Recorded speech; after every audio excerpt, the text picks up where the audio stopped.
नाजरीन, सामरी कौन था और क्या उसको हजरत जिब्राइल अलैहिस्सलाम ने पाला था? सामरी का बछड़ा किस वजह से बोलने लगा था? उसने बछड़ा किस चीज से बनाया था और क्या चीज उसके मुंह में डाली कि वो बोलने लगा?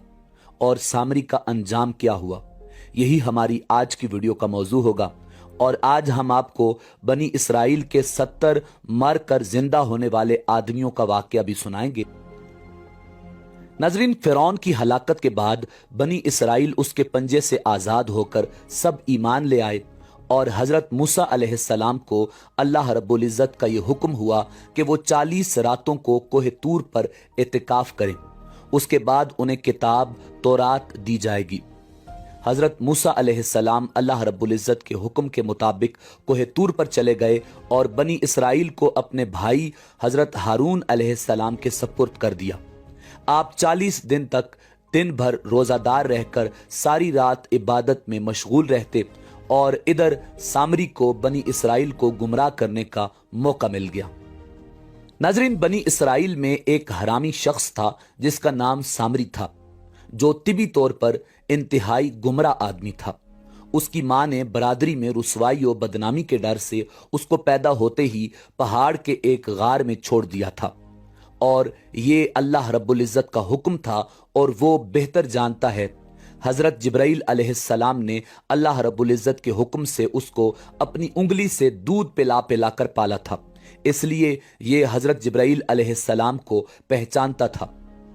इसका पूरा नाम मूसा सामरी था और हजरत मूसा अलैहिस्सलाम का नाम भी मूसा है। मूसा सामरी को हजरत जिब्राइल अलैहिस्सलाम ने पाला था और हजरत मूसा अलैहिस्सलाम की परवरिश फिरौन के घर हुई थी। मगर अल्लाह रब्बुल इज्जत की शान है कि फिरौन के घर परवरिश पाने वाले मूसा अलैहिस्सलाम तो खुदा के रसूल हुए और हजरत जिब्राइल अलैहिस्सलाम का पाला हुआ मूसा सामरी काफिर हुआ और बनी इसराइल को गुमराह करके उसने बछड़े की पूजा करवाई।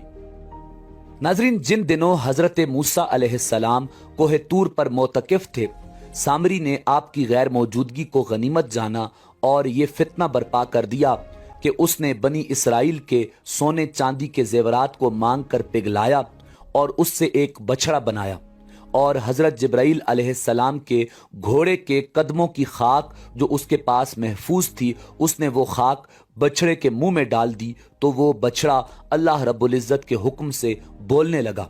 फिर सामरी ने मजमा आम में ये तकरीर शुरू कर दी कि ए बनी इसराइल, हजरत मूसा अलैहिस्सलाम खुदा से बातें करने के लिए कोहे तूर पर तशरीफ ले गए हैं, मगर खुदा तो खुद हम लोगों के पास आ गया है।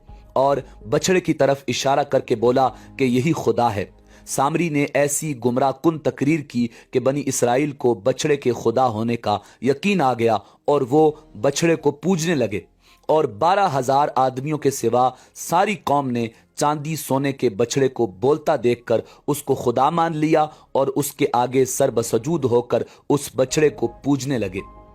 नाजरीन, कुरान मजीद फुरकान हमीद की सूरह अल आराफ की आयत नंबर 148 में अल्लाह रब्बुल इज्जत ने इरशाद फरमाया, वत्तखज़ कौम मूसा मिन बादिही मिन हुलिय्यिहिम इजलन जसदन लहू खुवार अलम यरौ अन्नहु ला युकल्लिमुहुम वला यहदीहिम सबीला इत्तखज़ूहु व कानू ज़ालिमीन। और मूसा अलैहिस्सलाम की कौम ने उनके बाद अपने जेवरों का एक बछड़ा माबूद ठहरा लिया जो कि एक कालिब था जिसमें एक आवाज थी। क्या उन्होंने ये ना देखा कि वो उनसे बात नहीं करता था और ना उनको कोई राह बतलाता था? उसको उन्होंने माबूद करार दिया और बड़ी बेइंसाफी का काम किया। नाजरीन, जब 40 दिनों के बाद हजरत मूसा अलैहिस्सलाम अल्लाह रब्बुल इज्जत से हम कलाम होकर और तौरात साथ लेकर बस्ती में तशरीफ लाए और कौम को बछड़ा पूजते हुए देखा तो आप पर बेहद गजब और जलाल तारी हो गया। आपने जोश गजब में अपने भाई हजरत हारून अलैहिस्सलाम की दाढ़ी और सर के बाल पकड़कर घसीटना और मारना शुरू कर दिया और फरमाने लगे कि क्यों तुमने इन लोगों को इस काम से नहीं रोका।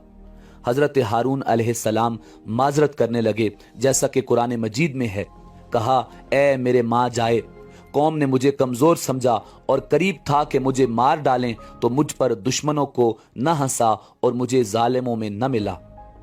حضرت ہارون علیہ السلام کی معذرت سن کر حضرت موسیٰ علیہ السلام کا غصہ ٹھنڈا پڑ گیا۔ اس کے بعد آپ نے اپنے بھائی حضرت ہارون علیہ السلام کے لیے رحمت اور مغفرت کی دعا فرمائی۔ پھر آپ نے اس بچڑے کو توڑ پھوڑ کر اور جلا کر اور اس کو ریزہ ریزہ کر کے دریا میں بہا دیا۔ پھر اللہ رب العزت کا یہ حکم نازل ہوا کہ جن لوگوں نے بچڑے کی پرستش نہیں کی ہے وہ لوگ بچڑا پوجنے والوں کو قتل کریں۔ سامری سمیت 70,000 بچڑے کی پوجا کرنے والے قتل ہو گئے۔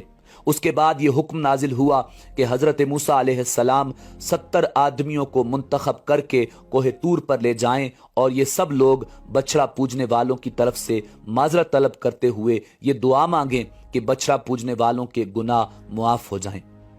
ناظرین، حضرت موسیٰ علیہ السلام نے چن چن کر اچھے 70 آدمیوں کو ساتھ لیا اور کوہ طور پر تشریف لے گئے۔ جب لوگ کوہ طور پر طلب معذرت و استغفار کرنے لگے تو اللہ رب العزت کی طرف سے آواز آئی، اے بنی اسرائیل، میں ہی ہوں، میرے سوا تمہارا کوئی معبود نہیں۔ میں نے ہی تم لوگوں کو فرعون کے ظلم و ستم سے نجات دے کر تم لوگوں کو بچایا ہے، لہٰذا تم لوگ فقط میرے ہی عبادت کرو اور میرے سوا کسی کو مت پوجو۔ ناظرین، اللہ رب العزت کا یہ کلام سن کر یہ 70 آدمی ایک زبان ہو کر کہنے لگے کہ اے موسیٰ، ہم ہرگز آپ کی بات نہیں مانیں گے جب تک ہم اللہ رب العزت کو اپنے سامنے نہ دیکھ لیں۔ ناظرین، یہ 70 آدمی اپنی ضد پر بالکل اڑ گئے کہ ہم کو آپ خدا کا دیدار کروائیں، ورنہ ہم ہرگز نہیں مانیں گے کہ خداوند عالم نے یہ فرمایا ہے۔ حضرت موسیٰ علیہ السلام نے ان لوگوں کو بہت سمجھایا، مگر یہ شریر و سرکش لوگ اپنے مطالبہ پر اڑے رہ گئے، یہاں تک کہ اللہ رب العزت نے اپنے غضب و جلال کا اظہار اس طرح فرمایا کہ ایک فرشتہ آیا اور اس نے ایک ایسی خوفناک چیخ ماری کہ خوف و ہراس سے لوگوں کے دل پھٹ گئے اور یہ 70 آدمی مر گئے۔ پھر حضرت موسیٰ علیہ السلام نے خداوند عالم سے کچھ گفتگو کی اور ان لوگوں کے لیے زندہ ہو جانے کی دعا مانگی تو وہ لوگ دوبارہ اللہ رب العزت کے حکم سے زندہ ہو گئے۔ ناظرین، اسی امید کے ساتھ اجازت دیجیے کہ آپ کو ہماری ویڈیو پسند آئی ہوگی۔ ملتے ہیں بہت جلد ایک نئی تاریخی، تحقیقی اور معلوماتی ویڈیو کے ساتھ۔